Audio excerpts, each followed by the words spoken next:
I want to talk about where I'm at now on my spiritual path, on my path of awakening and my perspectives, everything that I'm at now, things I'm feeling, because lately I've just been feeling a multitude of things and really reflecting on the past experiences I've had. So I thought, why not speak it out loud? I've never sat down and planned these things I was going to say. I'm just trying to sit down and see what comes out of my mouth, and maybe it'll help me realize things as well. I was thinking about how infinite we are and how sometimes I forget how infinite we are. It's one thing to awaken to the infinite possibilities and the true power of who we are, like how powerful we are as souls. It's really hard to comprehend as a human, intellectually understand that, okay, we are very, very powerful beings and we really can manifest our realities. But I think it's so much more complex than that. I think a lot of people are waking up, spiritual awakening or not, personal direct experience or not, a lot of people are waking up to the realization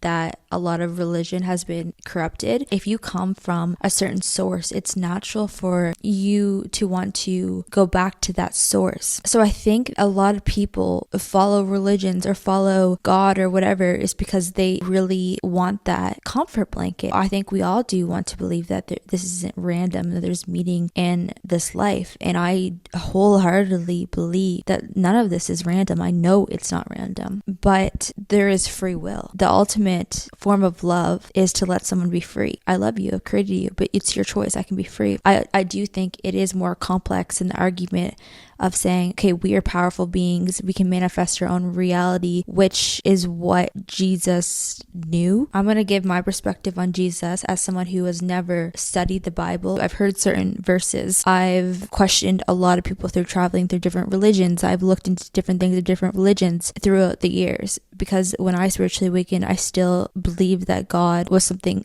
outside of me, because you can spiritually awaken and you can understand that we are souls having this human experience. You can understand that, but still not understand that we are infinite beings creating our reality, in the sense that what you speak and what you believe comes true. But I also think it's more complex than that. So I've seen people that are on the soul contract side of things where they're saying, okay, we have soul contracts. They're not really talking about the consciousness side of things, where there's like one consciousness and which everyone can have access to. I would say a lot of the people that talk about soul contracts, from my observations, a lot of the people that talk about soul contracts are people that have had direct experience with the divine, who have direct direct flowing through them of information. And a lot of people that have experienced that do believe in soul contracts. Then there's people who have studied, on the other hand, have studied the world and picked up on the patterns, have studied the hidden history and all this stuff. And they typically, in my observations, I mean, everyone's journey is different, but they tend to believe that Jesus was the ultimate manifester. Jesus also had a pure heart, which is a thing I'm going to get into. I think that there's more to it, so I'm going to give my opinions. Let me preface this by saying there is not one individual that 100% knows everything. There are individuals that walk this earth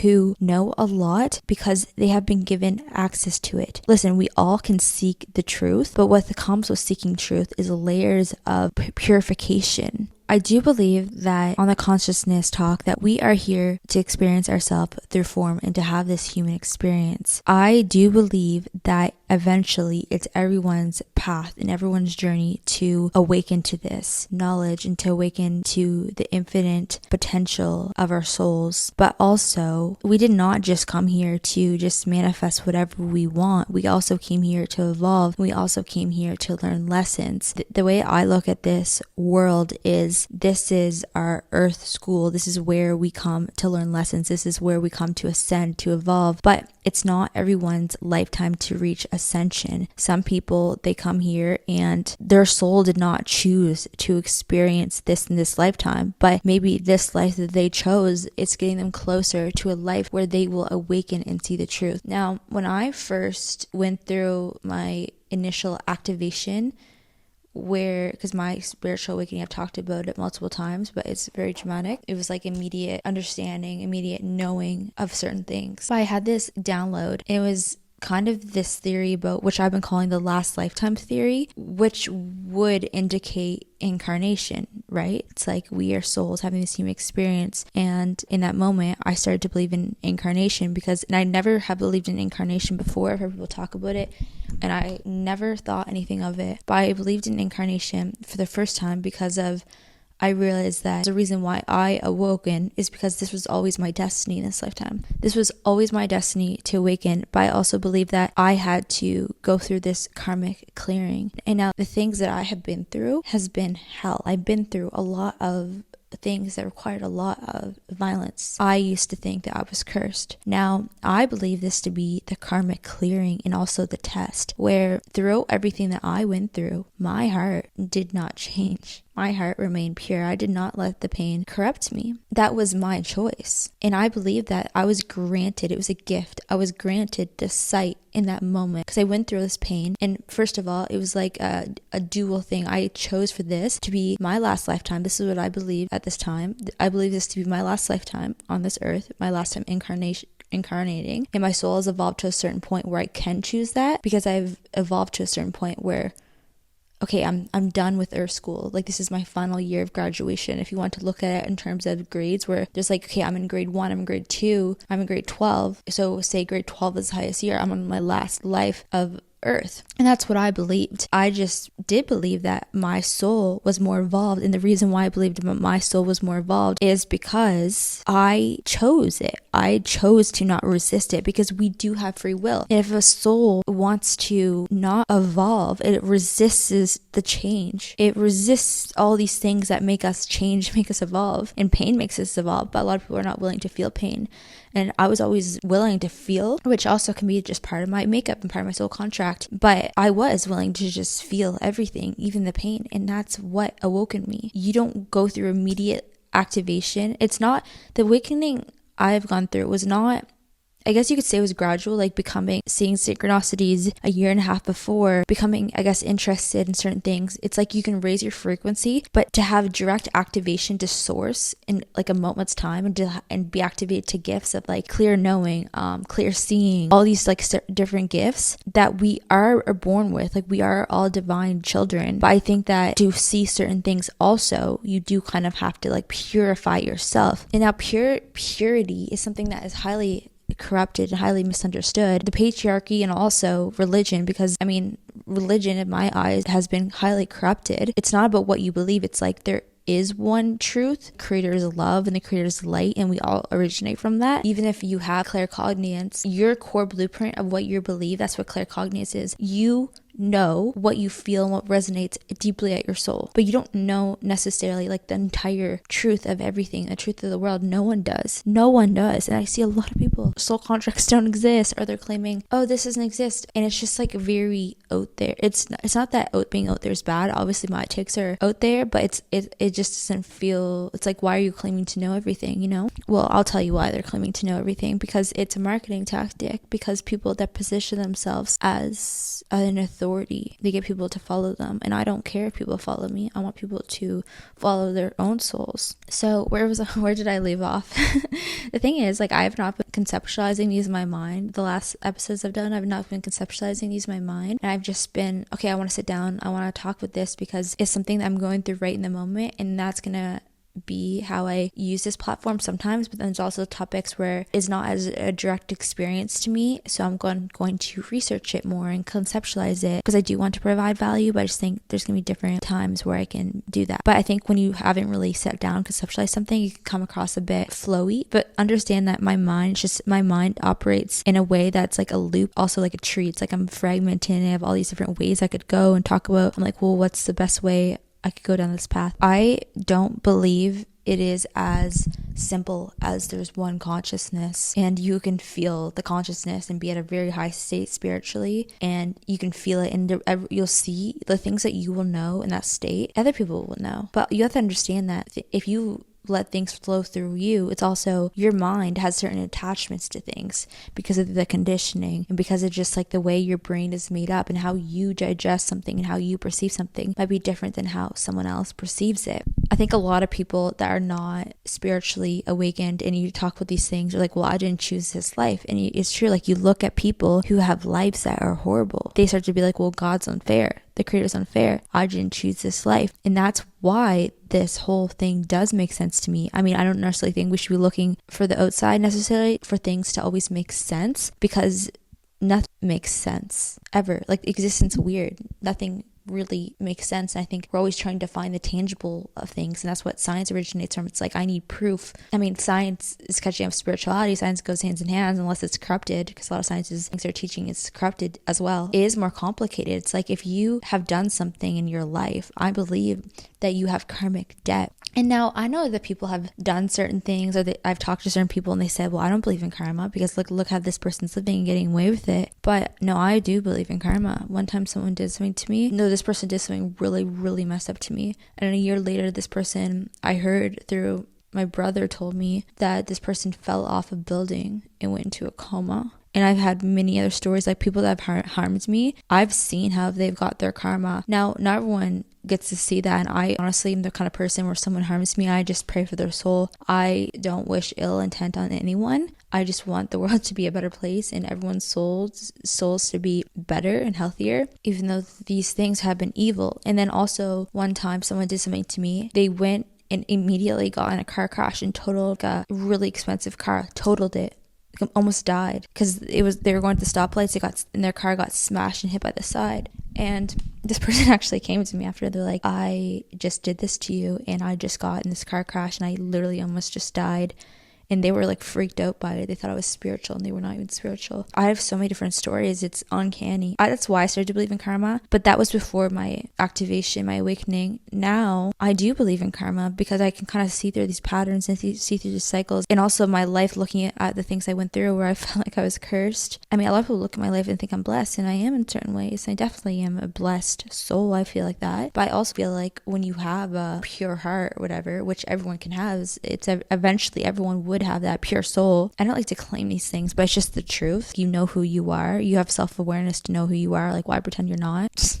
That's people pleasing. I don't care if people like me. So I know I have a pure heart and a pure soul, and I've seen other people that have pure souls. I think it kind of goes hand in hand, a pure heart, a pure soul, because your pure soul like purifies your vessel. If you have a pure soul, I've seen the same pattern with so many different people. They have these families that don't understand them. It's a karmic family. They go through certain hardships in life. It's like, it is really the test, the karmic clearing, and then they awaken through a lot of times losing themselves, but they never lost the one thing, their heart. They never became corrupted through losing themselves. And that's why people don't get about religion. Religion is all about, oh, purity. Don't sleep with this person because you're impure. Well, listen, it's kind of made up. Now, I do believe sex is an energy exchange, and I'm someone that does highly believe that sex highly impacts us, and it can really like mess up your mind, and you take on their energy. I don't really think it creates soul contracts. I think it creates attachments in your body and the mind, because when you sleep with someone, it's again like taking on all of their energy and their trauma, because the trauma doesn't live in the mind, the trauma lives in the body. So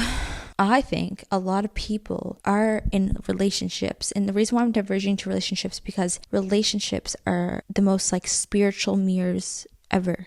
Every relationship is a mirror. But I really started to think about, why am I on this path where I have profound relationships or I don't really? And I've looked at other people, and I'm very observant. I know it's not the case for everyone. It is the case for a lot of people that do have pure hearts and they do have pure souls, and they have been through a journey where they're constantly ascending and like they are activated to source. What I've called spiritual awakening, or what I call Kundalini. I guess the whole theory about Kundalini is that people say it's through yoga. I don't believe that. I don't believe that you can activate through yoga. I think that it's granted. I think that it's granted once you've been through your karmic clearing, your karmic test. It's something that you don't get it until you pass these tests. You don't get activation to source. Because the thing is, for me, there's a difference between spiritually awakening and looking what's going on in the world and being observant, versus having a line, like a direct line to source. And this doesn't make these people better than other people.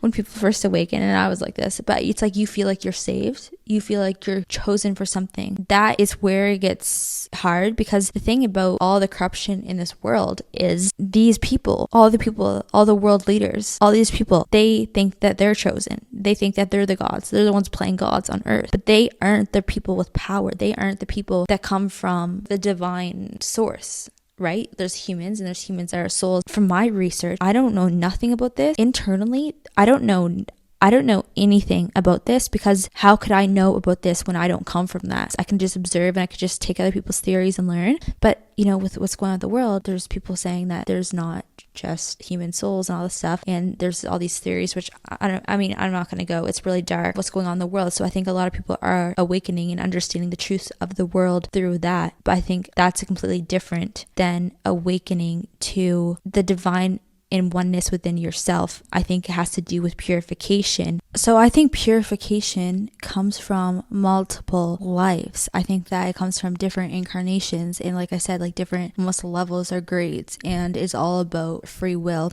And then it's all about the choice. Like, you incarnate here, which is a very hard place to incarnate to. And we sometimes have harder lives because that's what we need to learn. But I also think that it's not just our choice. It's not just our choice. The thing about when you start to know God, when you know God, you know that energy, that feeling, you know God is good.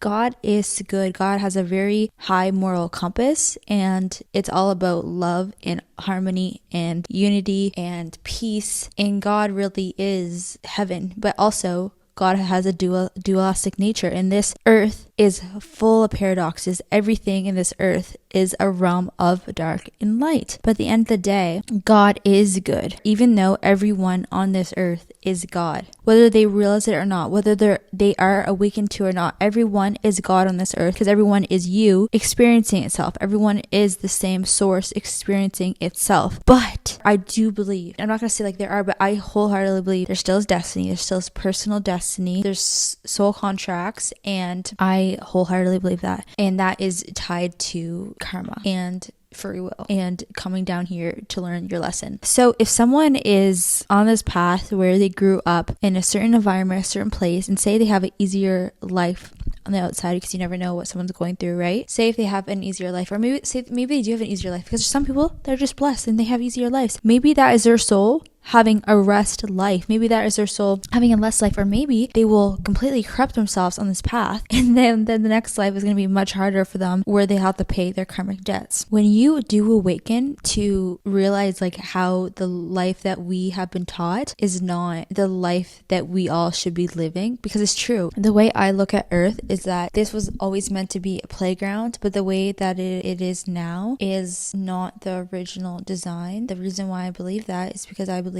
all the evil that's going on in the world, that's not the creator's doing. That's all the corruption, that's all the poison in the world. That was never the creator's intention. But I do believe that the reason why so many people are awakening is because that is the end of times. And I do see certain things online, people talking about, like the Bible, and I've never, before I came to this realization about the Bible, I've never felt like that was good. It was so strange to me how people would say I'm baptized, and they would be like, oh, I'm born anew. I never understood how people would read the word of God and follow these things. And what I realized is that there's some people that did kind of have the first stages of awakening, where they maybe had a little experience where they felt the presence of God. When you feel the presence of God, I mean, you're not atheist anymore. I think is atheist where you don't believe in anything. I was the thing where I didn't believe, whatever the definition is, where I didn't believe in anything. I didn't believe in anything, because I'm not going to follow a God or religion. I mean, maybe if I was conditioned into a certain family, maybe I would follow a God. I don't know.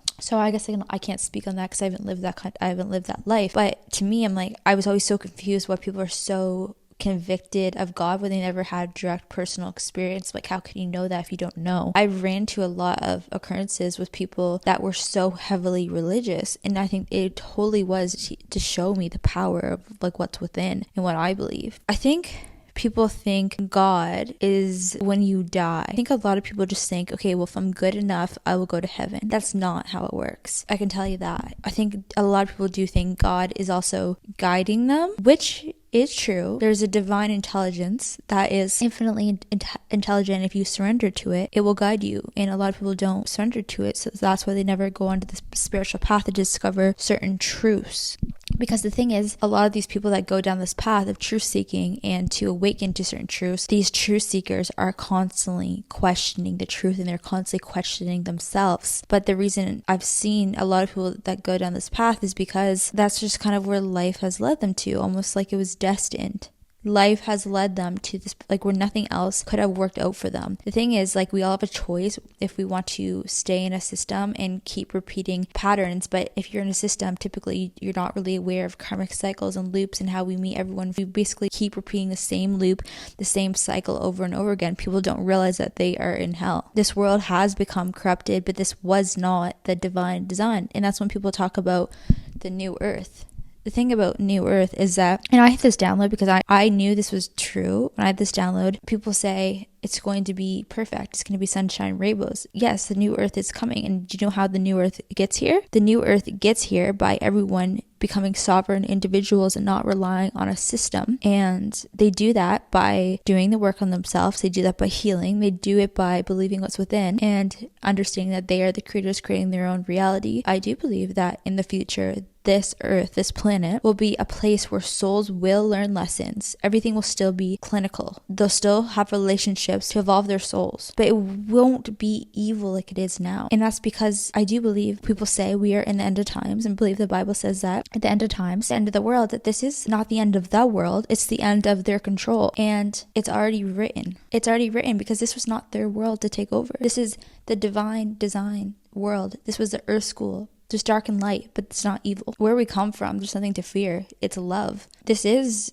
a war, and I do believe that there are souls that are here to speak about awakening, to speak about certain topics, but also to infuse it into art, infuse it into whatever that they are creating. But the truth is, the things I speak, or even this podcast, it's not going to resonate with that many people. It's going to resonate with people that are already kind of on this path or already have awakened. Maybe they're more ascended than I am. Who knows, right? Because we're all on different paths and there's no hierarchy. I used to say we're all just guiding each other home, which I think is beautiful because everyone is a mirror and everything is a mirror. And that is part of awakening as well. I don't believe everyone is meant to awaken. So when we push this onto people, we sound crazy. I do believe that we can awaken people by kind of doing the same thing they did, but in a pure way. All these industries that programmed us, that conditioned us, that took our minds from us, it's going to collapse, right? And what we can do is we can be the change. That's all we can do. And we can infuse it with what we're doing, and hopefully that plant seeds. All we can do is plant new seeds. I wrote this thing the other day down, and it was something about how sometimes when there's wildfires and there's like, basically I was trying to say like there's destruction happening, which there is. This was already written. There's destruction happening. What are you going to do? Get caught up in the distraction? Why do you think that they're releasing these files? Maybe because it's going to keep you distracted, right? Because if you're distracted, you can't focus on creating a new tomorrow. And they already know that they can't create, that they're stuck here. They want you to be stuck here too. They want you to be stuck in hell, but you can be in heaven within. Heaven is not outside of yourself. Heaven is within you. Here's the thing about spirituality, and I think that it's a massive trap. It can be a trap. It just depends on an individual's journey, right? When you really come to this path and you discover heaven within, and there is this quote, I think, in the Bible, because there is some truth in certain parables and words, but you also understand that a lot of it is corrupted to believe in something with outside of yourself, and it's not outside of yourself. It says you have to become a child again to enter the kingdom. Do you know why? Because you do have to completely dissolve yourself and dissolve your ego to get to that point. It's not easy. And I guess you can go back to what I was saying about Kundalini. So I forgot to explain the concept, I think. I don't know. But I was talking about Kundalini, and people say it's like it starts at the bottom, right? The whole thing with Kundalini, and then it rises through your chakras. It's like it's like the purification. You have to go through all your chakras, whatever, and purify yourself. Then, bam, you see. And I think if you see, you have an obligation. You have moral, divine right to help people see. You don't help people see the truth by preaching it. That's why you have to infuse your worldview into whatever you create, because whatever you create is the future of tomorrow, and that is the new earth, and eventually the world will be a lot better. All you really can do is be the change. Back to what I was saying before, I went down a different thought process. So back to what I was saying about the trap in spirituality. So I think that a lot of people get to this point of they find heaven within, they reach enlightenment, they dissolve their ego. I guess this is what you could call, some people call the mystics or the sages or whatever, and people that experience oneness with the source. And I've experienced this, but I'm not constantly in that state, because I think it does require not only purification, but it does require dedication, like fasting. I think it even says in the Bible, like, oh, I need to go be one with my Father. I am God, the Father, and something, me is one, saying that what Jesus had was Christ consciousness. Jesus had access to the consciousness because Jesus purified his vessel. The Father and I are one. He was one with the source. And there's many Jesuses walking around. There's many people with Christ consciousness, whatever you want to call them. There's people that can see the truth. But I think it's dangerous to get trapped into that space, because you don't reach people that are less spiritually inclined. You can reach other people that are curious, but it's like, how do you make someone curious that's not curious? I wasn't even curious before. I would never have found this stuff if I did not have direct experience. I would never have found any of this information. Like, for some reason, I just was not curious about it. Like, I never researched it at all. So how do you make someone interested that's not interested? I keep going back to this moment. I remember walking in the street one summer, and I was wearing this baby tank, this little cami, because I don't think nudity is bad. I think it's natural. I mean, I grew up with my mom walking around naked around the house. I didn't even know it was considered immoral or bad until I got older. So I don't think it's like our bodies are highly sexualized was a topic from our time, but I mean, the Bible even gets women there. Oh, dress modesty. This is all pandering the patriarchy. It's all to keep you following these rules, another set of rules, another system. Back to us saying, I was walking in the street and this girl stopped me and she started preaching to me from the Bible, and she was saying like all this stuff. I'm like, okay, like I'm thinking, I need to get away from this crazy lady. That's what I was thinking. I was like, I need to get away from her. So that's not how you convict people, by preaching. Now, I have a thought I just like sometimes write down. It's just like a quick thought, and that's fine, right? Because it's like I'm just writing down simple thoughts. And right now I'm just exploring things and exploring for myself and just it's like almost like I just kind of want to document now, kind of where I'm at now. For the most part, I don't know, like that's what I'm doing for some of them, document my experience, because I feel like I need to. I just feel it's the right thing to do or something. But I want to create things because I know what I'm here for, and it does have that purpose. I do feel so fulfilled when I am creating something, and even though I'm creating something here and doing this, I feel fulfilled because I feel like I have this purpose that comes from not only what I was naturally interested in when I was a child, everything that comes natural to you when you're a child, your natural makeup. You chose the vessel. You chose this vessel that would perfectly align for your mission. I think that a lot of people are lacking purpose in this world and lacking fulfillment because, fulfillment comes from within. It comes from giving. Comes from creating something that hopefully you have trust eventually will make an impact. Even if you impact one person,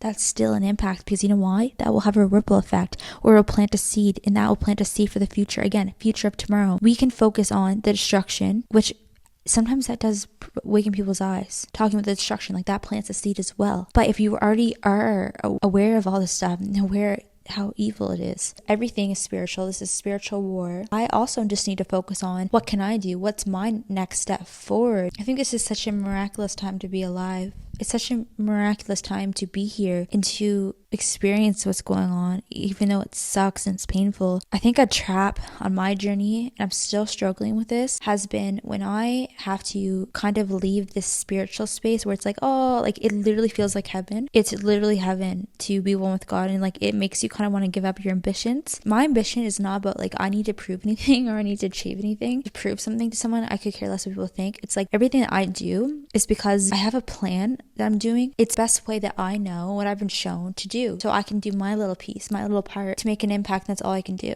But also doing this does fulfill my inner child, because of course it does. It's alignment. There is, I think, parts of me that still has ego when I get caught up in the journey, when I'm not in that state of oneness. Because the way I work is that I go into these periods of very in a spiritual ascended place, which means I'm having direct experience with that consciousness, having direct experience with that energy. Also, my soul, like my soul on a personal level is ascending, right? So when you're in that space, I find it very difficult to take that into bring this into this 3D plane, this earth that we're in. I'm still on the earth. It's like my consciousness is ascending and it's intense. We are spiritual beings. We are. People say, well, I don't believe in that. Well, I don't know what to say. But that also is physics. Energy cannot be created nor destroyed. A lot of them say it's all metaphysics. I think I said something once and I didn't say it the right way. It was like, oh, so science is not the truth. What I meant to say by that is that science is true, right? But it's just that you understand that a lot of the things that people teach in universities is corrupted. A lot of the things that they are teaching has been to fit a certain narrative. They give you enough truth, so you submit to it and you believe it, mixed in with a lot of lies. But also looking at traditional science, a lot of traditional science, you look at Nobel Prize winners. I also made a joke one time. I was like, oh, win the Nobel Prize. It was a bad joke. But I was joking because the Nobel Prize basically was like given to people that would talk about 3D things, like talk about like how 3D reality and how like things are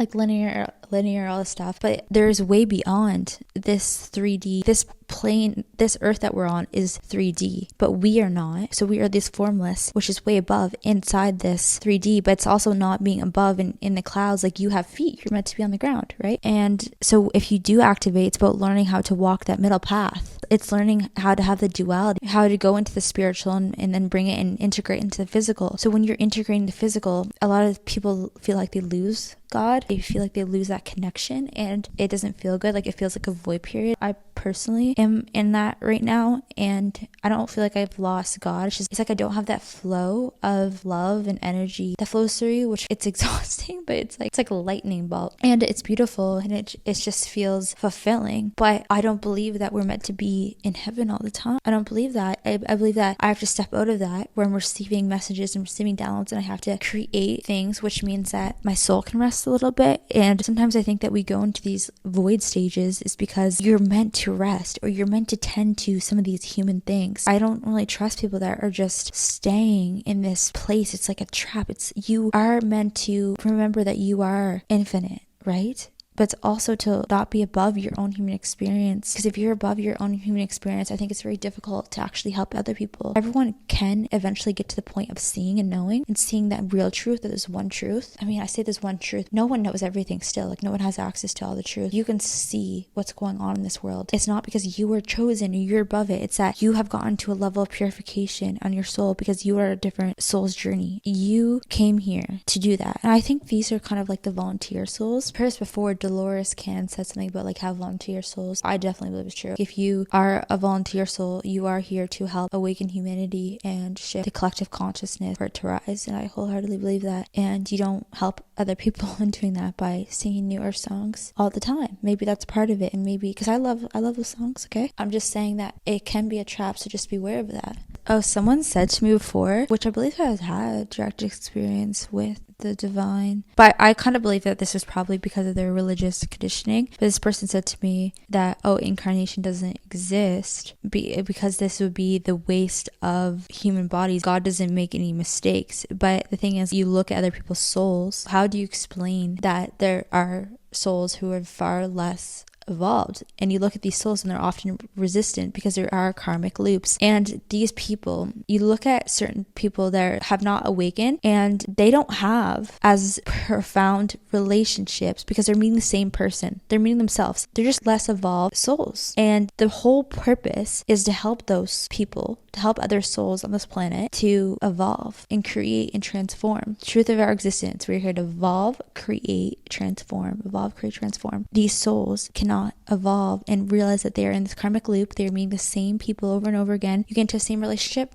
You think it'll be different? No? Oh, okay. So when I was in Italy in summer, fall 2023, I don't know how to describe it. It's like a little bridge thing. And I stopped in my tracks. I stood there like I could not move my feet. I was just like, something was just sticking me to it. I looked at this thing, I kid you not, and I went completely inside myself and I saw this visual. It was like this extremely visual thing, which I didn't know if this was a memory or not. I started crying. Like I felt this so deeply within myself as well. I was looking at this bridge thing in the daylight. There's a bunch of people walking by me and I was just like stood in my tracks. And then I had this flash, it was like a flashback or something, and I saw something similar. It was not the same thing, but it was like a similar type of old building structure where it had those U-shaped beautiful things. Anyways, I was writing a letter on this wooden desk by the corner, and it had a little candlelight kind of like that. And then this guy with dark brown hair comes over to me, and I could just see the side in his back. I could not see his face. It stopped. He handed me something, and I didn't see what he handed me because I saw his back in the vision. I just felt that so intensely. I was just like,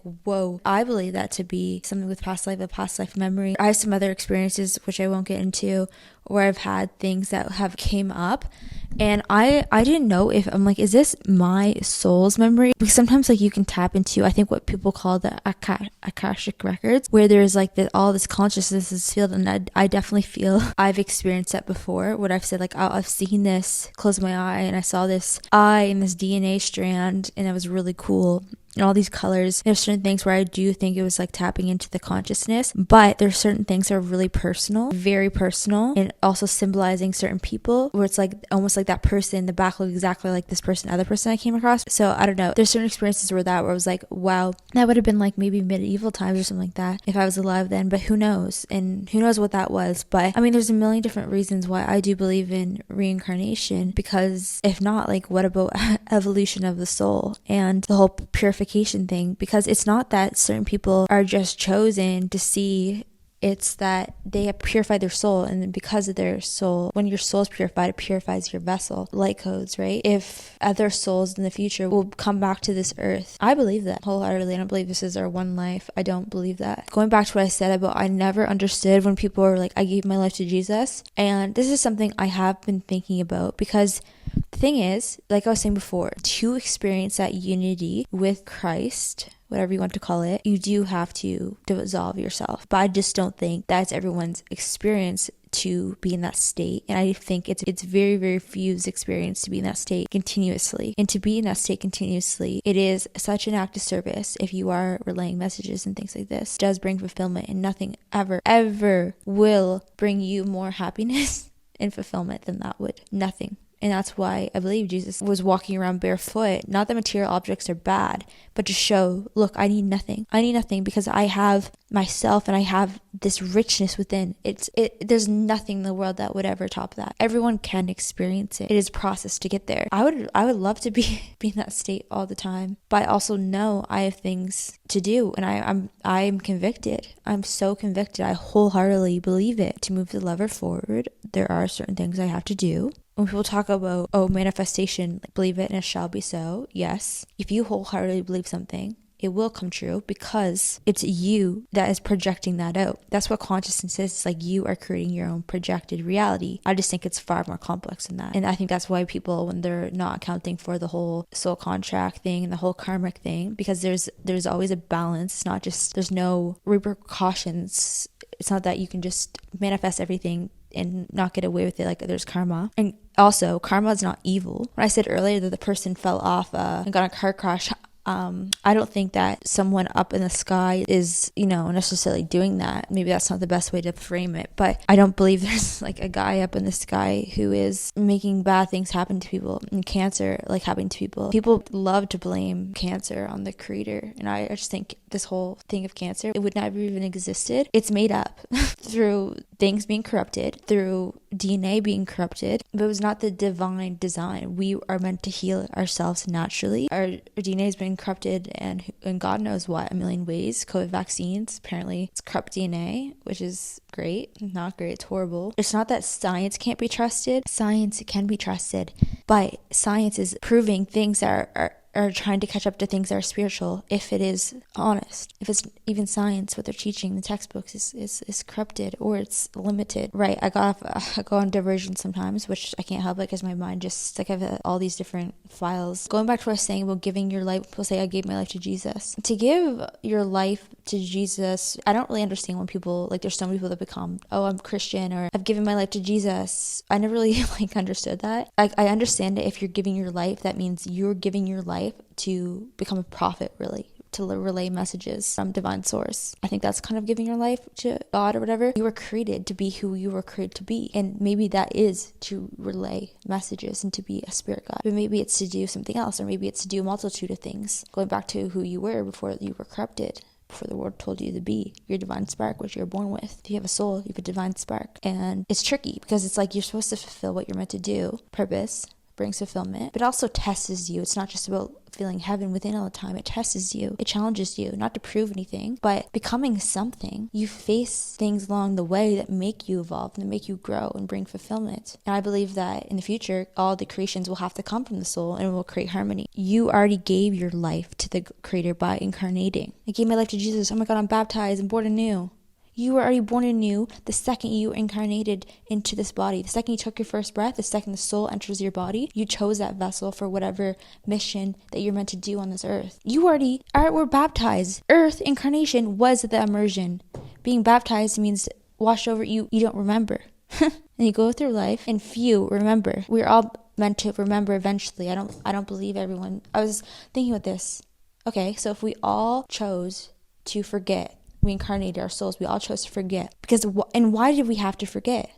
Because how could we experience ourselves if we remembered? That's what people go into the simulation theory when they're just considering consciousness, when they're not considering the fragments and the soul personal destinies aspect, which brings a lot more fulfillment, let me tell you. Because if you just consider the fact that it's just consciousness and you can just exit at any time and there's no repercussions and it's just manifestation, it's just about la la la, right? Which is not true because duality and paradoxes rule the world and nature must be restored in this realm. Balance must be restored. Harmony, duality. If it was just that, people start to think, okay, well, this is a holographic reality. They just consider that's just a holographic reality. And then you could go down the rabbit hole and start to question, is this even human experience? And I think that's why people get to simulation theories, because they start to think, oh my God, I'm just a projection. Consciousness is experiencing itself. I'm just a projection, which there's truth in. And you go down the rabbit hole and you start to look for evidence about how there's not even proof. There's not even science, apparently. I don't know if this is true or not. Apparently there's not even science confirming that this is real. This physical reality is real. So we are looking at this physical reality thinking, spiritual is not real. Spirituality is the truth. Everything's spiritual. There's no proof, apparently, that it's like all cells, electromagnetic field, telling ourselves that we're touching. I'm touching myself. Like this, my fingers are touching. There's something someone said, I read, about how that's not even proven. And so that's why people think, okay, well, this human experience is a lie. I think there's different words for Maya or illusion. There's different interpretations of what Maya is. And that's a really rough one. And I went down that rabbit hole and I was considering that and I felt hollow. It kind of brings you into nihilism because it's like, well, if what I did experience here, the love and the pain, if it wasn't real, that breaks my heart, because even if I experienced pain with my family, even if I experienced this, I still loved them and I still wanted that memories and that to be real. It was really hard to get out of go down that rabbit hole because I question everything. I don't want to ever get at a point where like I know everything, I know the truth, which is hard because I think if you do have clear knowing with some things, it's hard because you want to believe in your gifts. We all should believe in what's within, but that could just be my core design telling me that. Or I could have a unknown. I'm very aware of my thought patterns, but I could have a very unknown thought pattern that is attached to something. So I do like to question everything, even myself, even my knowings, which makes it difficult to, I don't know how to say that without coming across weird, but that's good. It's good to explore everything. People want one answer. Don't trust anyone that says, I know this. No, even if form is meant to become aware of itself, I don't believe that purpose of existence. I believe evolution, creation, I believe it's much more magical, much more brighter than that. And all this evil is not the creator. It's the objection of the creator. It's the opposite. It's rejection, which I'm not going to get into because I want to focus on tomorrow, because we can't change what's burning down now. The world, their control's ending. We do have a brighter future to look forward to. I know it might not be in my lifetime. I could care less. We need to focus on the youth. What matters is youth. And that means building new systems in any way you can, because right now, every system, the food system, everything is corrupting these kids. And when your body and your DNA is corrupted, it keeps you trapped in this hell and this frequency loop. It makes it harder for that soul to ascend. It's not about, okay, well, who cares about this world? It all returns to dust. Who are you if you don't become who you needed, right? I mean, you're here, might as well. I believe that people are here for a reason. So, I mean, there's a lot of more things I could go into, but that's just where I'm at now. I'm going to continue to question everything, and I believe that we are in this human experience. I'm in this space where I'm trying to appreciate the form, which might sound silly. Like, oh, why does that matter? All this stuff, it doesn't bring fulfillment. No, it doesn't. But I'm on this experience in form. I want to experience the experience in form, and do it in a way where I know how to build it, which requires using myself and the vessel that I chose without going down the path of my ego, which I feel like I have a very big heart, and I know in my heart why I'm doing everything, and even if it seems superficial at the moment, I know why I'm doing it, and in my heart that's the best way I know how to build new systems. So part of me does think sometimes, should I just completely dissolve myself? And I would love to feel that all the time, but I know that's not building the new earth. I think it's really important to remember that the creator is love. And there's nothing to fear. There's so much fear just in this world. And this world is a really rough place. It's scary. There's a lot of bad things. And what I was saying before about cancer and these things that happen, these people die. I think that when people die, it's their time. But I think that the creator, love, will use the devil. And I guess I could go down that path of, okay, well, everything creates from the one thing, so even good and evil all originates from this space. But I don't think that, because I think it's the rejection, and there's free will, and free will corrupts things. God creates love. It's about creation. It's all about creation. It's beautiful and evolving. But again, going back to, if you love something, you don't control it, because love is about connection, not attachment. And I've learned that through my life. I have loved my family through attachment, not connection. There's people who have experienced transcendental love and it's all connection. I mean, you love God, right? And because you feel God, it's experience, it's connection, not attachment. So anyways, that's where I'm at right now. It's not that I care about living a life that fulfills me, because if I did care about that, I know what I know about heaven within, I would be in that state all the time. I know all of this is going to be gone. I want to experience that and try to enjoy the journey and try to enjoy where I'm at now. The whole thing about manifestation, I'm trying to get better at that. It's one thing to intellectually know something, but to completely be in certain states all the time, I can't. And I still have certain programming when it comes to like, oh, well, I have to work for money or do this for money. And it's like, no, you don't need money. And there's certain things like that I'm still working on reprogramming myself, because I know it's not true. I know we can believe it and not fear and love. It'll just flow to us in miraculous ways. I've experienced it, but it's hard to do that stuff all the time. So I'm just trying to remind myself, there's no need to fear. There's no need to fear. There's no need to fear, because if you are here for a reason, you're protected. There's no need to fear, even though this world is a horrible place and horrible things have happened to people. I can't explain that. I can't explain everything. I don't know. It's so evil. It is. But I just know, what can we do? Their control will be ending and the future is better. I wholeheartedly believe it. You have to. Okay, that's all for now.